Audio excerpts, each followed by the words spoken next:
IBPS RRB previous year के papers चाहिए तो आपको मेरे इंस्टाग्राम पेज IBPS_गुरुजी वहां पे आ जाना है और आपको मुझे DM कर देना है। सो फाइनली IBPS RRB 2024 का नोटिफिकेशन आउट हो चुका है पीओ क्लर्क की वैकेंसी के लिए। यहाँ पे आप देख पा रहे होंगे common recruitment process for recruitment of officer scale 1, 2 and 3 and office assistants multipurpose in regional rural banks.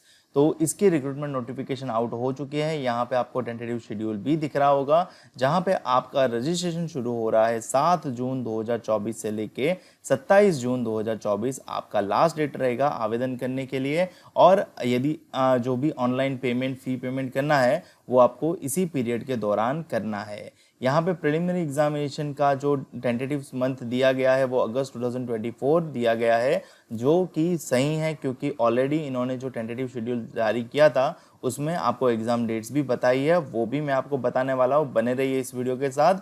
और ऑनलाइन मेन एग्जामिनेशन आपकी सितंबर अक्टूबर 2024 में होगी, इसका भी डेट्स मैं आपको बता दूंगा इसी वीडियो में।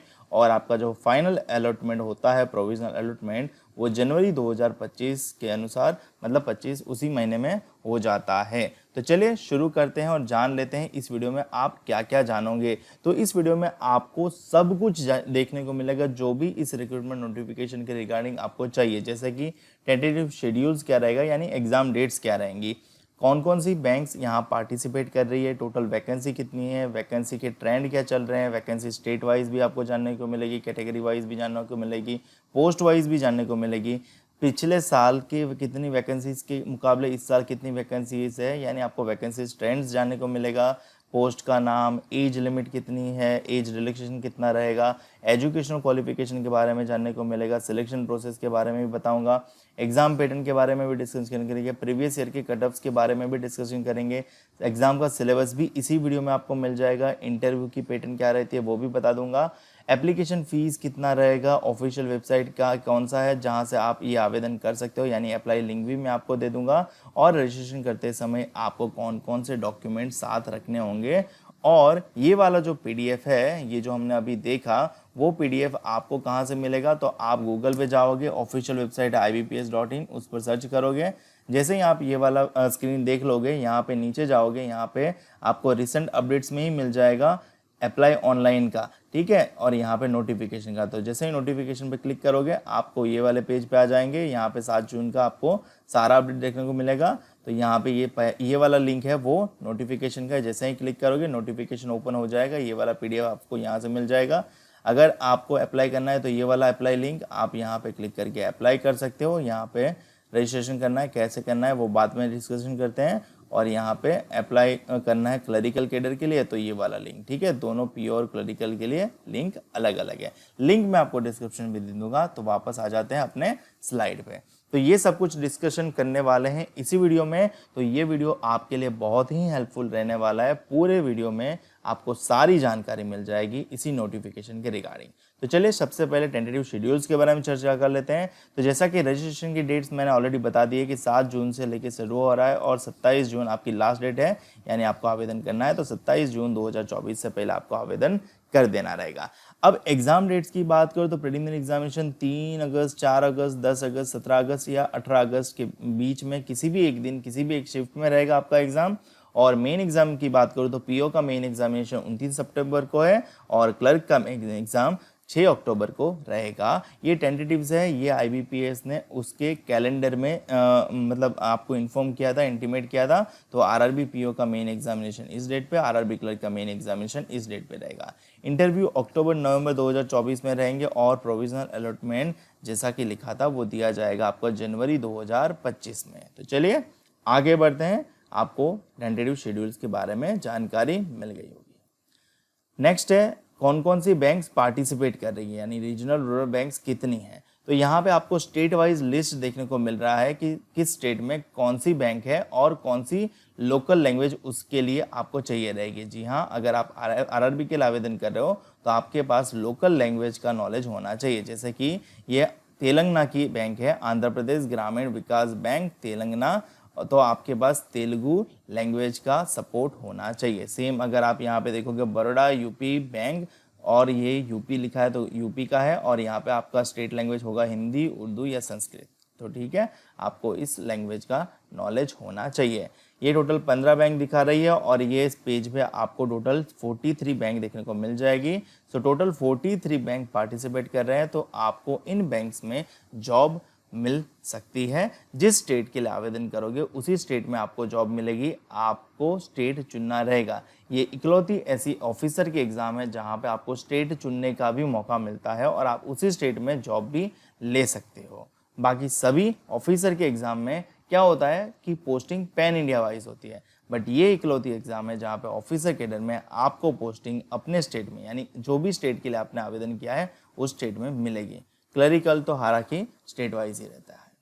नेक्स्ट जानते हैं वैकेंसीज के बारे में। तो वैकेंसीज यहाँ पे आपको देखने को मिलेगा टोटल 2014 में ऑफिस असिस्टेंट मल्टीपर्पज़ की वैकेंसी देखने को मिल रही है 5585, ऑफिसर स्केल 1 की वैकेंसीज देखने को मिल रही है 3499, ऑफिसर स्केल 2 की 70, स्केल 2 में मतलब एग्रीकल्चर ऑफिसर की 70, मार्केटिंग ऑफिसर की 11, ट्रेजरी मैनेजर की 21, लॉ ऑफिसर की 30, कॉस्ट अकाउंटेंट की 60, आईटी की 94, जनरल बैंकिंग ऑफिसर की 496, स्केल 3 यानी सीनियर मैनेजर की 129 और टोटल वैकेंसी हो जाती है 9995। और ये वैकेंसी बढ़ने के चांसेस बहुत सारे हैं क्योंकि हर साल जिन बैंकों ने रिपोर्ट नहीं किया है वो लेटर ऑन रिपोर्ट करते हैं और आपको वैकेंसीज बढ़ जाती है आपके फाइनल सिलेक्शन इंटरव्यू तक पहुंचते।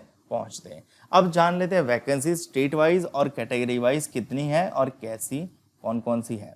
तो यहाँ पे हम जल्दी से चले जाते हैं। ये रहा स्टेट वाइज वैकेंसीज। यहाँ पे आप देख पा रहे होंगे, यहाँ पे ये जो वैकेंसीज है ऑफिस असिस्टेंट मल्टीपर्पज़ यानी क्लरिकल कैडर की ये वैकेंसीज है, जहाँ पे आप देख पा रहे होंगे यहाँ पे स्टेट है, स्टेट में कौन कौन सी बैंक है और यहाँ पे आप column wise SC ST OBC EWS general और टोटल वैकेंसीज कितनी है। जैसे कि हम बात करें अरुणाचल प्रदेश की, तो अरुणाचल प्रदेश में SC की 2, ST की 1, OBC की 4, EWS की 2, जनरल की 6 और टोटल 15 वैकेंसी है।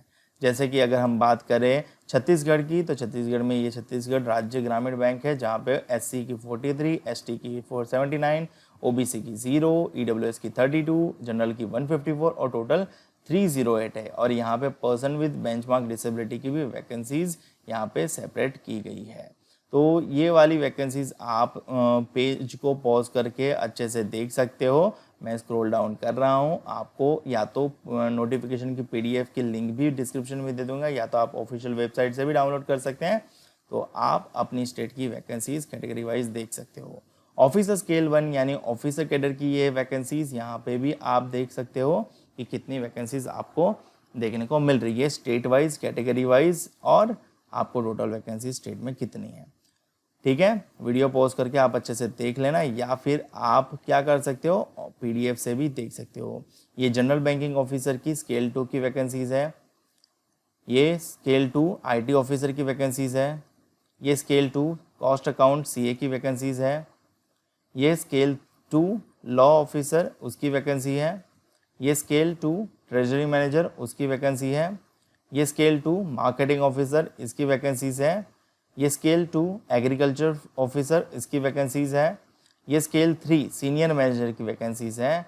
और कुल मिलाकर अगर आप देखोगे तो यहाँ पे वैकेंसीज आपको सारे स्टेट वाइज देखने को मिल जाती है। अब बढ़ते हैं आगे और हमारा अगला पड़ाव है कि वैकेंसीज का ट्रेंड कौन सा है, कि पिछले साल कितनी वैकेंसीज थी। तो यहाँ पे RRB क्लर्क का पहले जान लेते हैं। जैसे कि RRB क्लर्क में 2018 में 5849 वैकेंसी थी, उसके नेक्स्ट ईयर में 2019 में 3688 थी, फिर 5076 हुई, फिर 7001 हुई, फिर 4483 हुई, फिर 5650 हुई और इस साल आई है 5585, जो बढ़ने के चांसेस रहते हैं क्योंकि जिन जिन लोगों ने रिपोर्ट नहीं किया है वो लोग लेटर ऑन रिपोर्ट कर सकते हैं। जैसे कि मैं बता दूं, यहाँ पे जो आप NR देख रहे हो ना, NR का मतलब होता है नॉट रिपोर्टेड, यहाँ पे नीचे कहीं लिखा होगा। और जो बैंक रिपोर्ट करेगी बाद में वो वैकेंसीज बाद में जॉइंट कर दी जाएगी। तो काफ़ी लोगों को ऐसा लगता है कि NR वाले बैंक नहीं डालेंगे तो वैकेंसीज वो लोग लेटर ऑन रिपोर्ट करते हैं तो आपकी वैकेंसीज बढ़ जाती है। सो यहाँ पे RRB क्लर्क का वैकेंसीज ट्रेंड आपने देख लिया, उसी प्रकार से RRB PO का वैकेंसीज ट्रेंड देख लेते हैं। जैसे कि 2018 में 3312 आई थी, फिर 3381 हुई, फिर 4201 हुई, फिर 4846 हुई, फिर 2676 हुई, फिर 2560 हुई और इस साल ज़्यादा आई है 3499 ऑफिसर कैडर में। नेक्स्ट जान लेते हैं टोटल वैकेंसीज का चार्ट देखेंगे तो यहाँ पे 10,000 थी, फिर 10,791 थी, फिर 8400 हुई 2019 में, फिर 10,493 हुई, फिर 13,182 हुई, फिर 8106 हुई, फिर 9075 हुई और इस साल है 9995। ये टोटल वैकेंसीज आप जोड़ोगे तो आपको ये टोटल वैकेंसीज दिखेगी। तो वैकेंसीज का मेरे ख्याल से क्लियर हो गया होगा। बढ़ते हैं आगे और ये चार्ट वाइज आप देख सकते हो, मैंने वो आपको ग्राफ में दिखाई, ये आप टेबल वाइज फॉर्मेशन में देख सकते हो पिछले 6 सालों का वैकेंसीज ट्रेंड का डेटा। अब बढ़ते हैं आगे, पोस्ट नेम समझ लेते हैं क्योंकि काफ़ी लोगों को ये कन्फ्यूजन रहता है ग्रुप ए ग्रुप बी क्या है। तो देखो ग्रुप ए में ऑफिसर स्केल 1 यानी उसको असिस्टेंट मैनेजर बोलते हैं और उसी को हम पीओ कंसिडर करते हैं। स्केल 2 यानी मैनेजर, उसी को हम एसओ एंड जीबीओ में कंसिडर करते हैं। और स्केल 3 यानी सीनियर मैनेजर और ग्रुप बी में रहता है ऑफिस असिस्टेंट मल्टीपर्पज, उसी को हम क्लर्क मानते हैं। समझ में आई बात। नेक्स्ट, यहाँ स्केल 2 में आपको जनरल बैंकिंग ऑफिसर होता है, स्पेशलिस्ट ऑफिसर होता है और स्पेशलिस्ट अगेन डिस्ट्रीब्यूट होता है एग्रीकल्चर ऑफिसर में, मार्केटिंग ऑफिसर में, ट्रेजरी मैनेजर में, लॉ में, सीए में, आईटी में, क्योंकि ये स्पेशलिस्ट है। ठीक है, चलिए आगे बढ़ते हैं और एज लिमिट के बारे में जान लेते हैं। अब काफ़ी लोगों को एज लिमिट के रिगार्डिंग डाउट रहता है कि सर एज लिमिट कौन सी डेट से काउंट करनी। काफ़ी लोग कमेंट करते हैं कि सर मेरा date of birth X and X है, ये वाला है, तो मैं एलिजिबल हूँ कि नहीं। देखो यहाँ पे date of birth clearly mention है। डेट आपको कैलकुलेट करनी है एज 1 जून 2024 के। ऑफिस असिस्टेंट यानी क्लर्क के लिए, आरआरबी क्लर्क के लिए मिनिमम एज लिमिट 18 साल है और मैक्सिमम एज लिमिट 28 साल है। और अगर डेट ऑफ बर्थ के संदर्भ में बात किया जाए तो आपका जन्म 2 जून 1996 से पहले नहीं होना चाहिए, यानी 2 जून 1996 को हुआ होगा तो चलेगा, या फिर उसके बाद हुआ होना चाहिए। वो कहाँ तक, 1 जून 2006 तक। यानी ये दोनों डेट इंक्लूसिव है और इनके बिटवीन अगर आपका बर्थ हुआ है तो आप एलिजिबल है। एक दिन भी कम नहीं चलेगा, एक दिन भी ज़्यादा नहीं चलेगा, अनटिल और अनलेस आपको एज रिलैक्सेशन का बेनिफिट मिलता है। तो दूसरी चीज़, ऑफिसर स्केल 1 यानी असिस्टेंट मैनेजर यानी पीओ के लिए एज लिमिट मिनिमम है 18 साल, मैक्सिमम है 30 इयर्स। यहाँ पे भी डेट डिफाइंड है। मिनिमम डेट ऑफ बर्थ रहेगा 3 जून 1994, इस डेट पे हुआ हो या फिर इसके बाद कहाँ तक 31 मई 2006 इस डेट पे हुआ हो या फिर इन दोनों डेट के बीच में। सेम ऑफिसर स्केल 3 मैनेजर के लिए मिनिमम 21 साल, मैक्सिमम 30 इयर्स। और ऑफिसर स्केल 3 सीनियर मैनेजर के लिए मिनिमम 21 साल, मैक्सिमम 40 इयर्स। और यहाँ पे डेट मेंशन है। मेरे ख्याल से क्लियर हो गया होगा एज का क्राइटेरिया। बढ़ते हैं आगे। दूसरा है एज रिलैक्सेशन। तो एज रिलैक्सेशन जनरल वालों को नहीं मिलता और ईडब्ल्यूएस वालों को नहीं मिलता, बट अगर आप एससी एसटी कैटेगरी वाले हैं तो आपको 5 साल का एज रिलैक्सेशन मिलता है। यानी कि क्लरिकल कैडर के लिए अपर एज लिमिट 28 इयर्स था, तो एससी एसटी वालों के लिए 28 में 5 साल जुड़ जाएंगे और उनके लिए 33 साल हो जाएगा। उसी प्रकार से पीओ कैडर में मैक्सिमम एज लिमिट 30 इयर्स था, तो एससी एसटी वालों के लिए 5 साल जुड़ जाएंगे और वो लोग मैक्सिमम 35 इयर्स तक आवेदन कर सकते हैं। उसी प्रकार से ओबीसी वालों के लिए 3 साल का एज रिलैक्सेशन रहता है, यानी 28 + 3 वो लोग 31 साल तक आवेदन कर सकते हैं और 30 + 3 यानी वो लोग 33 साल तक आवेदन कर सकते हैं। Same person with benchmark disability यानी दिव्यांगजन के लिए 10 साल। और इन कैटेगरीज में अगर आप फॉल करते हो तो आप उन कैटेगरीज का भी एज रिलैक्सेशन देख सकते हो। समझ में आ गई बात। और अगर आपको कोई भी डाउट रहता है तो आप मुझे मेरे इंस्टाग्राम पेज पर डायरेक्ट डीएम कर सकते हैं। मैं आपको आपके डाउट क्लियर करने की कोशिश पूरी करूँगा। तो चलिए जान लेते हैं एजुकेशनल क्वालिफिकेशन के बारे में। तो एजुकेशनल क्वालिफिकेशन के लिए सबसे पहले हम यहाँ आ जाते हैं। ये ऑफिशियल नोटिफिकेशन में मेंशन है कि एजुकेशनल क्वालिफिकेशन जो है वो आपका ऑनलाइन रजिस्ट्रेशन के डेट के अनुसार यानी 27/6/2024 के अनुसार आपका ये क्वालिफिकेशन होना चाहिए। क्योंकि अगर आप फाइनल ईयर में हो, फाइनल रिजल्ट पेंडिंग है, तो आप आवेदन नहीं कर सकते। अगर आपका फाइनल रिजल्ट 27 जून 2024 से पहले या उस डेट पे डिक्लेयर हो जाता है तो आप आवेदन कर सकते हो। ऑफिस असिस्टेंट के लिए यहाँ पे आप देख सकते हो क्लरिकल कैडर के लिए बैचलर्स डिग्री चाहिए, कोई भी डिसिप्लिन में होगा तो चलेगा बट रिकॉग्नाइज यूनिवर्सिटी से होनी चाहिए। लोकल लैंग्वेज की प्रोफिशिएंसी आपको आनी चाहिए, यानी आपको बोलना लिखना पढ़ना समझना आना चाहिए। और working knowledge of computer desirable है, यानी कंपलसरी नहीं है, बाद में सीख सकते हो तो भी चलेगा या फिर बाद में मतलब डिजायरेबल है, हो तो अच्छा ना हो तो कोई इशू नहीं है। एक्सपीरियंस इसमें कोई नहीं रहता, तो आप फ्रेशर्स हो तब भी आप आवेदन कर सकते हो। सेम ऑफिसर स्केल 1 यानी ऑफिसर कैडर के लिए यानी पीओ के लिए बैचलर्स डिग्री चाहिए कोई भी डिसिप्लिन में रिकॉग्नाइज यूनिवर्सिटी से, या फिर उसके इक्विवेलेंट कोई भी कोर्स किया हो जो मान्य हो तो, या फिर जैसे कि ये वाली डिग्री एग्रीकल्चर हॉर्टिकल्चर यहाँ पे बहुत सारी लिखी है वो पढ़ लेना, वो भी हो तो आपके लिए बेहतर है, आप आवेदन कर सकते हो। बट फिर भी बैचलर्स डिग्री होगा कोई भी डिसिप्लिन से होगा तो आप आवेदन कर सकते हो, क्योंकि ये बाकी सारा और में लिखा हुआ है। प्रोफिशिएंसी लोकल लैंग्वेज में होनी ही चाहिए, और डिजायरेबल है तो डिजायरेबल तो हो तो अच्छा, नहीं हो तो कोई इशू नहीं है। ऑफिसर स्केल 2 जहाँ पे जीबीओ के लिए मैनेजर के लिए आपको बैचलर्स डिग्री होनी चाहिए कोई भी डिसिप्लिन से, बट यहाँ पे मिनिमम 50% मांगा है। इन दोनों पोस्ट के लिए कोई भी मिनिमम परसेंटेज क्राइटेरिया नहीं है, तो मिनिमम परसेंटेज क्राइटेरिया यहाँ पे मत पूछना। इनके लिए परसेंटेज क्राइटेरिया है क्योंकि इनके पास एक्सपीरियंस भी मांगा है 2 साल का as an officer in bank और एनी फाइनेंशियल इंस्टीट्यूट, तभी आप ऑफिसर स्केल 2 के लिए आवेदन कर सकते हो। सेम ऑफिसर स्केल 2 में स्पेशलिस्ट कैडर है, तो स्पेशलिस्ट कैडर में आप यहाँ पे आईटी का कैडर देख सकते हो, जहाँ पे आपको आईटी रिलेटेड ये वाली डिग्री चाहिए और वो भी मिनिमम 50% के साथ। ये डिजायरेबल है तो नहीं होगा तो भी चलेगा, बट 1 साल का एक्सपीरियंस यहाँ पर रिलेवेंट फील्ड का मांगा हुआ है। सीए के लिए सीए की डिग्री चाहिए ये वाली लिखी हुई, और 1 साल का एक्सपीरियंस मांगा हुआ है। लॉ ऑफिसर के लॉ की डिग्री मांगी रहेगी और 50% मिनिमम मार्क्स होने चाहिए, और 2 साल का आपका ये वाला एक्सपीरियंस आपके पास होना चाहिए। सेम ट्रेजरी मैनेजर के लिए चार्टर्ड अकाउंटेंट या फिर एमबीए इन फाइनेंस किया रहना चाहिए और 1 साल का एक्सपीरियंस चाहिए। मार्केटिंग ऑफिसर के लिए एमबीए इन मार्केटिंग किया रहना चाहिए या फिर और 1 साल का एक्सपीरियंस मांगा है रिलेवेंट फील्ड का। एग्रीकल्चर ऑफिसर के लिए बैचलर्स डिग्री चाहिए ये वाली फील्ड की, और मिनिमम 50% मार्क्स भी चाहिए और 2 साल का एक्सपीरियंस भी मांगा है।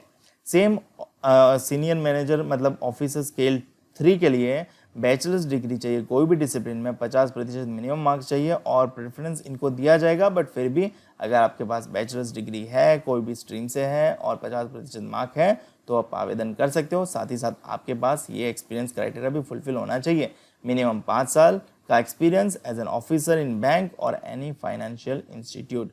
यहाँ पे बॉटम लाइन में लिखा ही है all education qualification mention should be form university institution और board recognise by government of India. फर्जी यूनिवर्सिटी का नहीं चलेगा, अप्रूव्ड होनी चाहिए बाय गवर्नमेंट रेगुलेटरी बॉडीज जो भी एक्ट है उसके अनुसार, ठीक है। और कैलकुलेशन परसेंटेज का भी चीज़ बता देता हूँ कि लिखा है तो यहाँ पे कैलकुलेशन परसेंटेज कुछ इस प्रकार से किया जाएगा कि फ्रैक्शन जो होगा 59.99 will be treated as less than 60% marks. तो जहाँ पे परसेंटेज मांगा है उनके लिए वरीनेस की बात है, जहाँ पे ऑफिसर स्केल 1 और क्लरिकल के लिए तो कोई परसेंटेज नहीं है, तो आपको ये चिंता करने की ज़रूरत नहीं है। और जिनके लिए मांगा है उनके लिए ये समझ जाओ कि आप 59.99 को 60 नहीं कंसिडर कर सकते, आपको वो 59.99 यानी लेस देन 60 ही लिखना रहेगा। समझ में आई बात? चलिए, और एक चीज़ यहाँ पे है क्रेडिट हिस्ट्री नाम से। उससे पहले क्रेडिट हिस्ट्री देख लेते हैं। तो क्रेडिट हिस्ट्री आपकी चेक की जाएगी at the time of joining. आपकी क्रेडिट हिस्ट्री अच्छी होनी चाहिए, यानी आपके पास कोई ड्यू या फिर आपने कोई मतलब लोन फॉर्ज नहीं किया होना चाहिए, पेमेंट नहीं किया, ऐसा नहीं होना चाहिए। ऐसा ये लोग कहते हैं, वो लोग को चेक करना होता है, चेक करते हैं तो आपको कहीं भी निकाल सकते हैं, ऐसा यहाँ पे मेंशन्ड है। अगर आपका फॉर्जरी मतलब मिला तो, यानी आपने लोन को भरा नहीं है, रिपे नहीं किया है आपने सही से, तो आपको दिक्कत हो सकती है। तो आपको लोन अगर बाकी है, कोई ड्यू है, आपने भरा नहीं है, तो उसको भरना शुरू कर दीजिएगा और अपना क्रेडिट स्कोर मेंटेन कर लीजिएगा। अब समराइज कर लेते हैं। तो ऑफिस असिस्टेंट यानी क्लरिकल कैडर के लिए और ऑफिसर स्केल 1 यानी पीओ कैडर के लिए एजुकेशनल क्वालिफिकेशन कोई भी बैचलर्स डिग्री होगी तो चलेगी, एक्सपीरियंस नहीं चाहिए, मिनिमम परसेंटेज क्राइटेरिया नहीं है, और एज लिमिट 18 से 28 साल क्लरिकल कैडर के लिए और 18 से 30 साल ऑफिसर कैडर के लिए रहेगा। तो आप आवेदन कर सकते हो। लोकल लैंग्वेज स्टेट का आना चाहिए। सेम अगर ऑफिसर स्केल 2 जीबीओ के लिए जाएंगे, स्पेशलिस्ट कैडर के लिए जाएंगे, सीनियर मैनेजर के लिए जाएंगे, तो जहां परसेंटेज मेंशन है, एक्सपीरियंस मेंशन है, तो वहां परसेंटेज एक्सपीरियंस चाहिए रहेगा। और एज लिमिट है स्केल 2 के लिए 21 से 32 साल और स्केल 3 के लिए 21 से 40 ईयर्स। यहाँ पे आप डिटेल में भी देख सकते हो किस किस में परसेंटेज चाहिए, कितना कितना एक्सपीरियंस चाहिए, मैंने आपको ऑलरेडी बता दिया है, तो रिपीट नहीं कर रहा हूँ। और आगे बढ़ते हैं। क्रेडिट हिस्ट्री भी मैंने आपसे डिस्कस कर लिया है, तो आगे चलते हैं और जान लेते हैं सिलेक्शन प्रोसेस के बारे में। तो देखो, सिलेक्शन प्रोसेस में सबसे पहले जानते हैं ऑफिस असिस्टेंट यानी क्लरिकल के लिए सिलेक्शन प्रोसेस क्या रहेगा। तो क्लरिकल के लिए सबसे पहला स्टेज होगा प्रिलिमिनरी एग्जामिनेशन। ये क्लियर करोगे तो आपको देना रहेगा मेंस एग्जामिनेशन। ध्यान रहे, प्रिलिमिनरी एग्जामिनेशन केवल क्वालिफाइंग इन नेचर है, यानी आपका जो सिलेक्शन होगा वो मेन एग्जामिनेशन के स्कोर पे ही सिलेक्शन हो जाएगा, क्योंकि यहाँ पे इंटरव्यू नहीं है। क्लरिकल कैडर में इंटरव्यूज नहीं होते। दूसरी चीज, ऑफिसर स्केल 1 यानी पीओ कैडर में आपका फर्स्ट स्टेज होगा प्रिलिमिनरी एग्जामिनेशन, सेकंड स्टेज होगा मेन एग्जामिनेशन। यानी प्रीलिम्स क्लियर करोगे तभी आप मेंस दे पाओगे और मेंस क्लियर करोगे तभी आप इंटरव्यू दे पाओगे। प्रिलिमिनरी एग्जामिनेशन यहाँ पे भी क्वालिफाइंग इन नेचर है। आपका जो फाइनल सिलेक्शन होगा वो मेन एग्जामिनेशन प्लस इंटरव्यू के स्कोर के बेस्ड ऑन आपका फाइनल सिलेक्शन होगा। नेक्स्ट है ऑफिसर स्केल 2 एंड 3 के लिए एक ही एग्जाम होगा और उसके बाद आपको इंटरव्यू देना रहेगा। दोनों ही फेजेस इंपॉर्टेंट है, क्योंकि आपका फाइनल सिलेक्शन दोनों के स्कोर के बेस्ड ऑन रहेगा। चलिए अब जान लेते हैं इसके एग्जाम पैटर्न के बारे में। तो सबसे पहले जान लेते हैं क्लरिकल और पीओ के प्रीलिम्स एग्जाम पैटर्न के बारे में। तो ये रहा क्लर्क का प्रीलिम्स एग्जाम पैटर्न, ये रहा पीओ का प्रीलिम्स एग्जाम पैटर्न। तो यहाँ पे रीजनिंग है 40 क्वेश्चन 40 मार्क्स और न्यूमेरिकल एबिलिटी यानी मैथ्स है 40 क्वेश्चन 40 मार्क्स। कुल मिलाकर 80 क्वेश्चन 80 मार्क्स और टोटल टाइम दिया है 45 मिनट्स का। सेम पैटर्न है ऑफिसर स्केल 1 का, जहाँ पे क्वांट लिखा है तो क्वांट का मतलब भी मैथ्स ही होता है। यहाँ पे डॉलर सिंबल रखा है, यानी ये लोग कह रहे हैं कि वो लोग अगर एंड मोमेंट पे चाहे तो सेपरेट टेस्ट के लिए टाइमिंग सेपरेट कर सकते हैं। तो अगर करेंगे तो आपको इन्फॉर्मेशन हैंडआउट जो डिक्लेयर होगी एग्जाम के पहले उसमें आपको इन्फॉर्म कर दिया जाएगा। यानी फिलहाल के लिए आपके पास 45 मिनट कंपोजाइट है, बट वो चाहे तो सेक्शन वाइज सेट कर सकते हैं, तो करेंगे तब आपको इन्फॉर्म कर दिया जाएगा। एग्जाम ऑनलाइन लिया जाएगा, कंप्यूटर बेस्ड रहेगा, आपको एग्जाम वेन्यू पे जाके देना रहेगा। ऑब्जेक्टिव टाइप ही क्वेश्चन आएंगे, यहाँ पे पेनल्टी यानी रॉन्ग आंसर की पेनल्टी रहेगी 1/4 यानी 0.25 मार्क्स। सेक्शनल कट ऑफ भी मेंटेन करना है, यानी आपको रीजनिंग का मिनिमम कट ऑफ बने जो 40 में से वो भी मेंटेन करना है, सेम न्यूमेरिकल मैथ्स का भी, और ओवरऑल 80 में से जो कट ऑफ बने वो भी मेंटेन करना है, तभी आप मेंस एग्जाम दे जा पाओगे। और यहाँ पे इंग्लिश सेक्शन नहीं रहेगा, इसलिए जिनका इंग्लिश वीक है उनके लिए ये गोल्डन अपॉर्चुनिटी रहती है। तो प्रीलिम्स में इंग्लिश सेक्शन नहीं रहता। अब चलते हैं मेंस एग्जाम, और ये एग्जाम क्वालिफाइंग इन नेचर है। अब जान लेते हैं मेंस एग्जाम का पैटर्न। तो मेंस एग्जाम का पैटर्न भी आपको क्लरिकल कैडर का या फिर पीओ कैडर का देखोगे तो सेम जैसा ही देखने को मिलता है, जहाँ पे रीजनिंग के सवाल 40 और मार्क्स हो जाएंगे 50, यानी 40 क्वेश्चन में से कुछ क्वेश्चन ऐसे होंगे जो 1.5 या 2 मार्क के रहेंगे। कंप्यूटर नॉलेज 40 क्वेश्चन 20 मार्क्स, यानी क्वेश्चंस आधे मार्क्स के रहेंगे। जनरल अवेयरनेस के 40 क्वेश्चन 40 मार्क्स। इंग्लिश लैंग्वेज और हिंदी लैंग्वेज में ए और बी लिखा है, यानी इंग्लिश की ऑब्लिक में आपको हिंदी लैंग्वेज अटेम्प्ट कर सकते हो, यानी इन दोनों सेक्शन में से आपको कोई भी एक ही सेक्शन अटेम्प्ट करना है, या तो आप इंग्लिश अटेम्प्ट कर सकते हो या आप हिंदी अटेम्प्ट कर सकते हो। यानी ये इकलौती ऐसी एग्जाम है जहाँ पे आप इंग्लिश को कम्प्लीटली बाईपास कर सकते हो, क्योंकि प्रीलिम्स में तो इंग्लिश है ही नहीं और मेंस में आप इंग्लिश को ही जगह हिंदी अटेम्प्ट करने का मौका मिलता है। दोनों ही स्वरूप में 40 क्वेश्चन 40 मार्क्स, 40 क्वेश्चन 40 मार्क्स, और न्यूमेरिकल एबिलिटी यानी मैथ्स 40 क्वेश्चन 50 मार्क्स, यानी कुछ सवाल 1.5 या 2 मार्क के रहेंगे। 200 क्वेश्चन टोटल रहेंगे, 200 मार्क का पेपर रहेगा और आपको कंपोजाइट टाइम 2 घंटे का मिलेगा। सेम पीओ की पैटर्न देखोगे तो वहाँ पे भी सेम पैटर्न है और 2 घंटे का 200 क्वेश्चन 200 मार्क, और यहाँ पे भी डॉलर मेंशन है, यानी आपको सेक्शनल टाइमिंग अगर ये लोग चाहते हैं तो लेटर ऑन इन्फॉर्मेशन हैंडआउट में आपको इन्फॉर्म कर दिया जाएगा। यहाँ पे लिखा है candidate opt for either 4A और 4B, यानी आपको हिंदी और इंग्लिश में से कोई भी एक ही चुनना है। ऑनलाइन एग्जाम रहेगा, कंप्यूटर बेस्ड रहेगा, एग्जाम वेन्यू पे जाके देना रहेगा। ऑब्जेक्टिव क्वेश्चन ही रहेंगे, यहाँ पे डिस्क्रिप्टिव क्वेश्चन नहीं आएगा। रॉन्ग मार्किंग रहेगा, यानी 1/4 रॉन्ग होगा। सेक्शनल कट ऑफ भी मेंटेन करना है, ओवरऑल कट ऑफ भी मेंटेन करना है, और यहाँ पे डिस्क्रिप्टिव टेस्ट नहीं है, यानी ऐसे लेटर कुछ भी टाइप नहीं करना है। और जिनकी मेन एग्जामिनेशन है, मतलब यहाँ पे देखो स्टार मार्क किया था, ये देखो मीडियम ऑफ एग्जामिनेशन में स्टार मार्क कर रखा था, देख रहे हो। सेम यहाँ पे भी पीछे देखोगे तो वहाँ पे भी स्टार मार्क कर रखा है, प्रीलिम्स में भी। तो ये स्टार मार्क इसलिए कर रखा है कि आपको पेपर इंग्लिश और हिंदी लैंग्वेज में तो देखने को मिलेगा ही मिलेगा, साथ ही साथ आपको स्टेट लैंग्वेज में भी पेपर देखने को मिलेगा। यानी अगर आप आंध्र प्रदेश से अप्लाई कर रहे हो तो आपको तेलुगु लैंग्वेज में भी पेपर देखने को मिलेगा।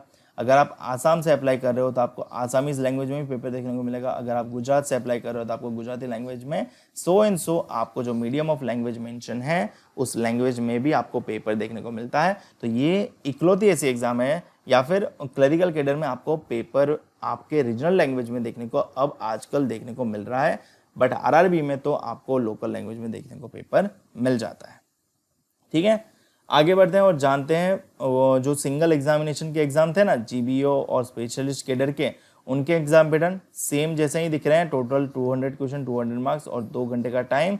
यहाँ पे भी देखोगे तो 240 क्वेश्चन, 200 मार्क्स और 2 घंटे का टाइम। और अगर आप देखोगे तो ऑनलाइन एग्जाम कंप्यूटर बेस्ड रहेगा, ऑब्जेक्टिव भी रहेगा, पेनल्टी भी रहेगी, सेक्शनल कट ऑफ भी मेंटेन करना है, ओवरऑल कट ऑफ भी मेंटेन करना है, और कोई डिस्क्रिप्टिव टेस्ट नहीं है। जनरल सीनियर मैनेजर स्केल 3 के लिए भी पेपर देखोगे तो आपको 200 क्वेश्चन, 200 मार्क्स और 2 घंटे का समय। और यहाँ पे भी आप देखोगे तो online exam computer based objective question type रहेगा, पेनल्टी फॉर रॉन्ग आंसर रहेगा 1/4, सेक्शनल कट ऑफ भी मेंटेन करना है, ओवरऑल कट ऑफ भी मेंटेन करना है, और डिस्क्रिप्टिव टेस्ट भी रहेगा। यहाँ पे भी आपको इंग्लिश और हिंदी के ऑब्लिक में मिलता है। समझ में आ गई बात? चलिए बढ़ते हैं आगे और एग्जाम का कट ऑफ जान लेते हैं। सबसे पहले आरआरबी पीओ प्रीलिम्स का कट ऑफ जानते हैं प्रीवियस ईयर का। यहाँ पे आपको स्टेट वाइज कट ऑफ देखने को मिल रहा है, और कट ऑफ कैटेगरी वाइज भी मैंने मेंशन कर रखा है जितने स्टेट का मुझे मिला। देखो आरआरबी इस प्रीलिम्स एग्जाम का कट ऑफ का डेटा ऑफिशियल डिक्लेयर नहीं करता है, तो हमारे पास भी जो स्टूडेंट बताते हैं उनसे ही डेटा मिलता है। तो जिन स्टेट का मुझे नहीं मिला है उन स्टेट का मैंने ब्लैंक छोड़ा है, जिन जिन स्टेट का मुझे कट ऑफ मिल गया है उन स्टेट का मैंने कट ऑफ मेंशन कर रखा है। ठीक है, चलिए ये प्रीलिम्स का कट ऑफ था, ये आरआरबी पीओ मेंस का कट ऑफ है, और ये मेंस का कट ऑफ एग्जाम का है, यानी यहाँ पे आप स्टेट वाइज कट ऑफ देख सकते हो, और ये कट ऑफ आपका आरआरबी पीओ मेंस डिक्लेयर करता है। तो आपको सारे स्टेट का कट ऑफ देखने को मिल रहा है।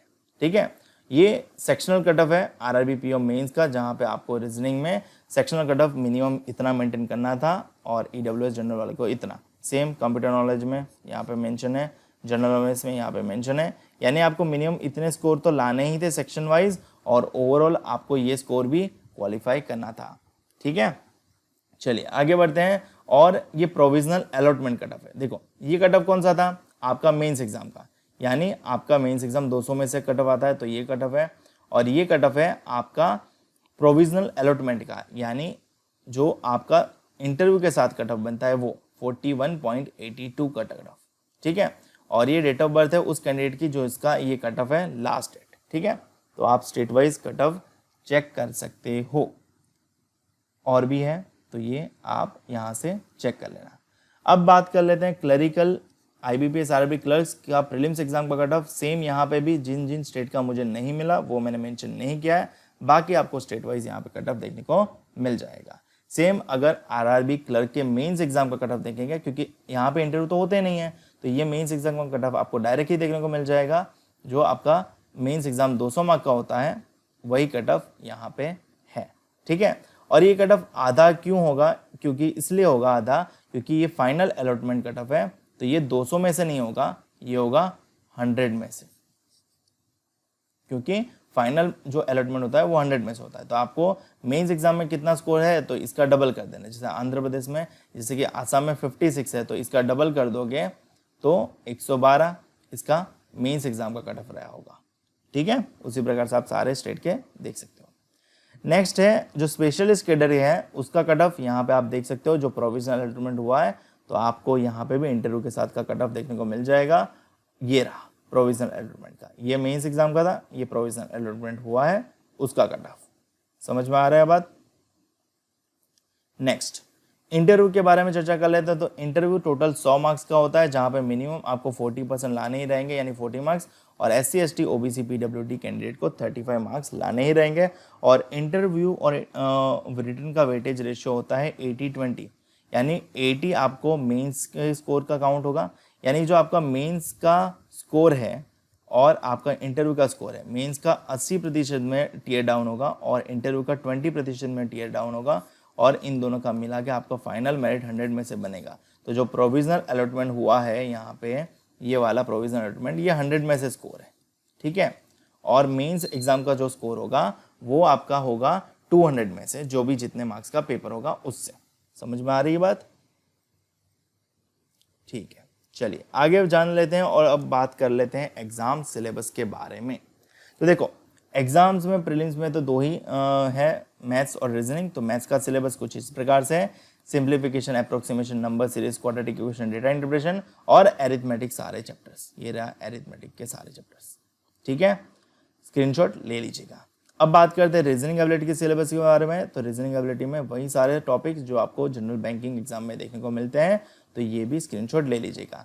प्रीलिम्स एग्जाम में दो ही सब्जेक्ट है, मैथ्स और रीजनिंग, तो प्रीलिम्स का सिलेबस इतना ही रहेगा। मेंस एग्जामिनेशन में 5 सब्जेक्ट हैं, 6 सब्जेक्ट हैं, तो ये दोनों तो सिलेबस सेम ही रहेंगे, जस्ट लेवल बढ़ जाएगा। और आपको हिंदी लैंग्वेज का भी सिलेबस देखने को मिलेगा। तो हिंदी लैंग्वेज में आपको कुछ इस प्रकार से ये सिलेबस रहेगा, तो आपको इस प्रकार के क्वेश्चन करने हैं। और इंग्लिश लैंग्वेज का सिलेबस कुछ इस प्रकार से रहेगा। और जनरल अवेयरनेस का सिलेबस की बात करें तो जनरल अवेयरनेस में सबसे पहले तो करंट अफेयर्स आपको पढ़ना है, पिछले 6 से 8 महीने के, और अगर जरूरत हो तो 12 महीने के भी पढ़ लो। नेशनल इंटरनेशनल करंट अफेयर्स होते हैं, स्कीम्स के डेटा पढ़ने होते हैं, और जो भी recently prime minister, president, chief minister change हुए हैं वो भी पढ़ने रहेंगे। स्टैटिक नॉलेज भी यहाँ पे पूछा जाता है, तो थोड़ा बहुत स्टैटिक नॉलेज भी आपको पढ़ना रहेगा। सारे टॉपिक्स मैंने यहाँ पे मेंशन कर रखे हैं, तो ये सारे टॉपिक्स आपको एक बार पढ़ लेने चाहिए, ठीक है, स्क्रीनशॉट ले लीजिएगा। बैंकिंग, फाइनेंशियल, इकोनॉमी अवेयरनेस के भी कुछ सवाल होते हैं 2 से 5, तो आपको वो भी पढ़ना रहेगा। तो ये रहा बैंकिंग, फाइनेंशियल, इकोनॉमी अवेयरनेस का सिलेबस, तो आपको ये भी थोड़ा बहुत पढ़ लेना है। और कंप्यूटर नॉलेज का सिलेबस ये रहा, जहाँ पे आपको ये भी अच्छे से पढ़ लेना है, क्योंकि कंप्यूटर नॉलेज यहाँ पे सेपरेट एज ए सब्जेक्ट पूछा जाता है और आपको 20 मार्क की अच्छे से दे जाता है। बढ़ते हैं आगे और प्रीवियस ईयर के पेपर्स के बारे में जान लेते हैं। देखो, प्रीवियस ईयर के पेपर्स चाहिए तो आपको सिंपल एक ही काम करना है। क्या करना है? आपको मेरे इंस्टाग्राम पेज पे आ जाना है, IBPS_गुरुजी। आप इंस्टाग्राम पे जाओगे, सर्च करोगे IBPS गुरुजी, तो IBPS_गुरुजी वाला पेज जो 142 के फॉलोअर्स के साथ है, वहाँ पे आ जाना है और आपको जस्ट मुझे DM कर देना है कि सर मुझे प्रीवियस ईयर के पेपर्स चाहिए। मैं खुद आपको प्रीवियस ईयर के पेपर्स सेंड कर दूंगा। तो आपको इंस्टाग्राम पे आना है और मुझे DM करना है, ठीक है। तो मैं आपको खुद इसके पेपर्स दे दूंगा, आपको खुद मेल करूंगा। चलिए एप्लीकेशन फीस के बारे में जान लेते हैं। तो एप्लीकेशन फीस ऑफिसर कैडर के लिए 175 रुपीज़ है, SC ST PWBD कैंडिडेट के लिए, और 850 है ऑल अदर कैंडिडेट्स के लिए। Office assistant and clerical cadre के लिए बात करें तो 175 है, SC ST PWD और एक्स सर्विसमैन के लिए, DESM के लिए, और 850 है ऑल अदर्स के लिए। मोटा मोटा बात करें तो जनरल कैंडिडेट के लिए 850 है, और जो कैटेगरी वाइज है OBC को छोड़ के, EWS को छोड़ के, उनके लिए 175 है। नेक्स्ट, वेबसाइट कौन सा है? तो ऑफिशियल वेबसाइट जैसा कि मैंने बताया IBPS.in है, और मैंने ऑलरेडी डिस्कस किया कि आपको क्या करना है। आपको सिंपल गूगल पे जाओगे, आपको गूगल पे IBPS लिखना है। जैसे ही आप गूगल पे, जैसे कि यहाँ सर्च में भी लिखोगे ना IBPS, तो आपको पहली ही लिंक मिल जाएगी, उस पर क्लिक करना है। और जैसे ही लिंक पे क्लिक करोगे आपको ये वेबसाइट खुल जाएगा। यहाँ रिसेंट अपडेट्स में भी देखने को मिल जाएगा। वहाँ से भी क्लिक करोगे तो भी आप वहीं पेज पे पहुँच जाओगे। नोटिफिकेशन पे क्लिक करोगे तो यहाँ पे आ जाओगे। और अगर आपको वहाँ पे क्लिक नहीं करना है तो यहाँ लेफ्ट में पैनल भी रहेगा CRP RRBs करके, उस पर क्लिक करोगे तब भी आप यहीं पेज पे पहुँचोगे। आपको सबसे पहला लिंक पे क्लिक करना है और ये वाला पेज पे आप आ गए। ये सेम है ना, देखो सेम ही है ना। हाँ, तो अब क्या करना है आपको, यहाँ पे अगर रजिस्ट्रेशन विंडो जाना है तो इस पर क्लिक करना है, तो आपको रजिस्ट्रेशन विंडो वाला PDF मिल जाएगा। एडवर्टाइजमेंट का PDF चाहिए तो आपको इस पर क्लिक करना है, आपको एडवर्टाइजमेंट का PDF मिल जाएगा। अगर आपको अप्लाई करना है तो क्लरिकल के लिए अप्लाई करने के लिए ये वाला लिंक है, और ऑफिसर के लिए अप्लाई करने के लिए ये वाला लिंक है, ठीक है। जैसे ही ये दोनों के लिए सेपरेट रजिस्ट्रेशन है और आप दोनों के लिए आवेदन कर सकते हो, ऐसा नहीं है कि क्लर्क के लिए ही आवेदन कर सकते हो, पीओ के लिए आवेदन कर सकते हो। आपको स्टेट वाइज आवेदन करना है और आप दोनों के लिए आवेदन कर सकते हो, क्योंकि एग्जाम आपका डिफरेंट डेट्स पे ही रहेगा। यहाँ पे क्लिक करना है, click here for new registration, और आपको अपना फर्स्ट नेम, मिडिल नेम और last name, mobile number, email और ये कैप्चा कोड डाल के नेक्स्ट कर देना है। और ये सारा फॉर्म भरवाएगा, फोटो सिग्नेचर अपलोड करेगा, डिटेल्स डलवाएगा, प्रीव्यू दिखाएगा, फिर अपलोड करवाएगा और सिग्नेचर या फिर आपका लेफ्ट थंब इम्प्रेशन, और फिर लास्ट में पेमेंट करना रहेगा। अगर आप कमेंट करोगे कि सर पूरा प्रोसीजर भी दिखा दो, रजिस्ट्रेशन कैसे होगा, तो मैं आपको वो भी दिखा दूंगा। तो बढ़ते हैं आगे हमारे नेक्स्ट मूव की और नेक्स्ट है हमारा डॉक्यूमेंट्स क्या क्या रहेंगे। तो डॉक्यूमेंट्स क्या क्या रहेंगे, तो यहाँ पे डॉक्यूमेंट्स आपको रजिस्ट्रेशन के लिए चाहिए रहेंगे फोटोग्राफ्स, जेपीजी या फिर जेपीजी फॉर्मेट में ही होना चाहिए, 20 to 50 KB का ही ये साइज होना चाहिए, यही डायमेंशन रहने चाहिए। डायमेंशन थोड़ा बहुत इधर होगा तो चलेगा, बट फोटो कुछ इस प्रकार की कंडीशन में ही होना चाहिए, ब्लैक एंड वाइट नहीं चलेगा, ठीक है, प्रेफरेबली वाइट बैकग्राउंड में रहेगा। सिग्नेचर आपकी यही फॉर्मेट, देखो इमेज सारी यही फॉर्मेट में होनी चाहिए। सिग्नेचर आपको 10 to 20 KB की साइज की होनी चाहिए, ये पिक्सल रहेगा। और आपको साइन करना है खुद वाइट पेपर पे ब्लैक इंक पेन से, ठीक है, ब्लैक इंक पेन क्लियरली लिखा है। लेफ्ट थंब इम्प्रेशन के लिए आपको ये साइज रहेगा, ये साइज रहेगा, और वाइट पेपर पे ब्लैक या फिर ब्लू इंक पेन से करना है, यहाँ पे आपको ऑप्शन दिया है। और हैंड रिटन डिक्लेरेशन, ये वाला टेक्स्ट है, आपको ये वाला टेक्स्ट अपने खुद हाथों से लिखना है, कैपिटल लेटर्स में नहीं लिखना है, स्मॉल में ही लिखना है, और इसका साइज स्कैन कर लेना है, फिर वो 50 to 100 KB में होना चाहिए, ये डायमेंशन में होना चाहिए, वाइट पेपर पे ब्लैक इंक पेन से ही लिखा हुआ होना चाहिए। सिग्नेचर कैपिटल लेटर्स में नहीं होनी चाहिए, वो एक्सेप्ट नहीं की जाएगी। Above mentioned hand written declaration आपको कैंडिडेट को खुद को लिखना है, इंग्लिश में ही लिखना है, और वो भी कैपिटल लेटर्स में नहीं लिखना है, यानी स्मॉल ABCD में ही लिखना है, और किसी और ने आपके बिहाफ पे लिखा हुआ नहीं चाहिए, क्योंकि अगर वो लिखा हुआ पकड़ा गया तो आपको मतलब रिजेक्ट किया जा सकता है। सिग्नेचर, लेफ्ट थंब इम्प्रेशन और hand written declaration should be applicants only, not by other person, तो क्लियरली मेंशन्ड है, ठीक है। एक चीज़ और दिखानी थी आपको एग्जाम सेंटर्स के बारे में। तो यहाँ पे एग्जाम सेंटर्स आपको देखने को मिल सकते हैं, आपके स्टेट वाइज कौन से सिटी में आपको प्रिलिमिनरी एग्जामिनेशन का सेंटर रहेगा और मेंस एग्जामिनेशन का सेंटर कुछ नैरो डाउन हो जाएगा। जैसे कि गुजरात की बात करें तो प्रीलिम्स में काफ़ी सारे एग्जाम सेंटर है, बट मेंस के लिए केवल गांधीनगर, अहमदाबाद, राजकोट और सूरत ही हैं, 4 ही हैं, जबकि प्रीलिम्स में काफ़ी सारे हैं, जैसे कि गांधीनगर, आणंद, भावनगर, हिम्मतनगर, जामनगर, महसाणा, राजकोट, सूरत, बारडोली, वडोदरा, बहुत सारे, ठीक है। तो आप अपना स्टेट वाइज एग्जाम सेंटर देख सकते हो और उस प्रकार से आवेदन करते समय प्रीलिम्स का एग्जाम सेंटर और मेंस का एग्जाम सेंटर का चुनाव कर सकते हो। और कोई अगर आपका डाउट हो तो आप मुझे पूछ सकते हो। वैसे मैंने इस वीडियो में आपको सारी जानकारी दे दी है। मुझे उम्मीद है कि आपका कोई भी डाउट क्लियर रहा नहीं होगा। अगर फिर भी आपका कोई डाउट रह जाता है तो आप मुझे कमेंट सेक्शन में कमेंट करके पूछ सकते हो। मैं आपका डाउट क्लियर करने की कोशिश पूरी करूंगा, या फिर आप मुझे इंस्टाग्राम पे डायरेक्ट DM भी कर सकते हो। मिलते हैं अगले वीडियो में।